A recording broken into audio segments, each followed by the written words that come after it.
We're coming up on one of my favorite foodie holidays, and that, my friends, is Cinco de Mayo. Now, I know Cinco de Mayo is not a widely celebrated holiday in Mexico, but it sure is here in Southern California. There's parades, parties, mariachi music, and everyone is outside enjoying delicious Mexican food, including tacos, fajitas, margaritas, and today's recipe for Pico de Gallo. Pico de Gallo is an authentic Mexican salsa recipe made from a handful of fresh ingredients, including tomatoes, onions, cilantro, serrano pepper, lime juice, and salt. It's chunky, spicy, easy to make, and it's the perfect party appetizer. But I've got a bit of a bonus for you today, because in addition to showing you how to make authentic Pico de Gallo, I'm gonna share with you 3 not so authentic, but very Downshiftology appropriate recipes. And that's for a creamy Pico de Gallo, a Pico de Gallo stuffed avocado, and a Mexican chicken zucchini noodle recipe.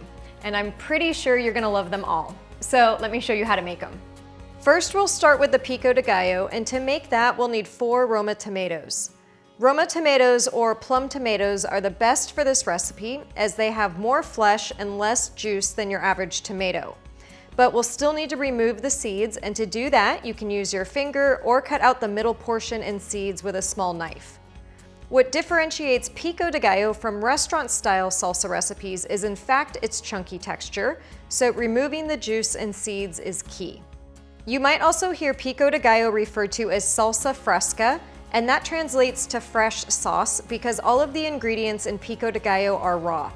In other salsa recipes, some of the ingredients may be cooked or flame broiled. Once you've sliced and diced all of your tomatoes, add them to a mixing bowl, and then we'll get started on the onion. You'll want about 2/3 cup finely diced onion, and I'm just gonna dice the entire onion and save the leftovers to add into other recipes throughout the week. When it comes to the heat in this salsa recipe, that's from the serrano pepper. Traditional Pico de Gallo recipes in Mexico almost always use serrano pepper, unless you're in a more touristy spot where they might sometimes use jalapeño pepper.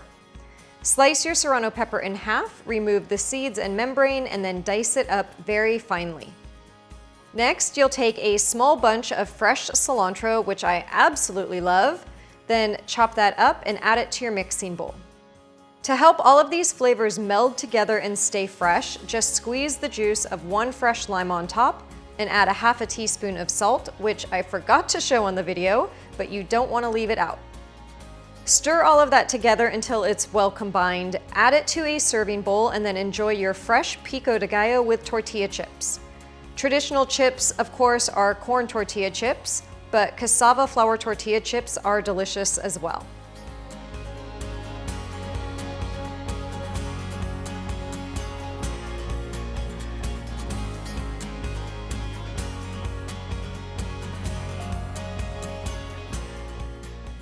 All right, so let's move on to some of these less traditional, but still incredibly delicious ways to enjoy Pico de Gallo. First up is a creamy Pico de Gallo dip, and all you have to do is mix Greek yogurt with Pico de Gallo in a 1:2 ratio. So I'm adding 1 cup of Greek yogurt and 2 cups of Pico de Gallo. I also recommend scooping out the Pico de Gallo rather than tipping the bowl, so you leave out any watery portion from the bottom of the bowl. Then just give it a stir and enjoy. This is great for those who like a slightly less spicy salsa, and I explain how the yogurt calms the heat on the full recipe post on my website. Next up is Pico de Gallo stuffed avocados, and yes, this is as easy as it sounds. Just slice an avocado in half, remove the seed, and add some Pico de Gallo.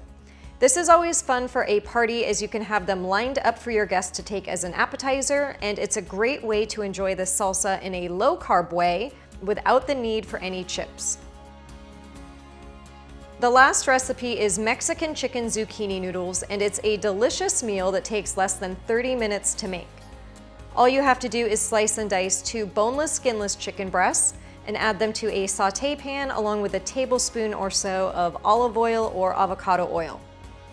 Give them a stir, add 2 teaspoons of cumin, which is another great Mexican flavor, and cook the chicken for about 8 to 10 minutes or until it's cooked through.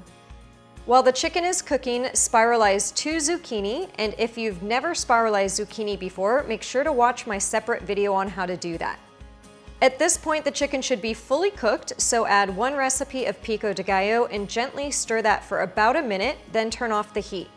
The key here is not to cook the Pico de Gallo or zucchini noodles because they will go watery. You just want to warm them up. So add the zucchini noodles and then toss everything to combine. And before serving, you can also crumble on some cotija cheese or queso fresco.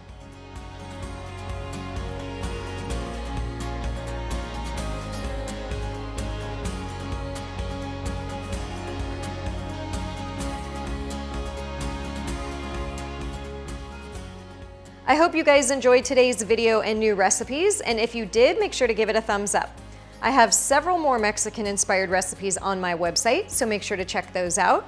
And I hope you all have a wonderful and festive Cinco de Mayo.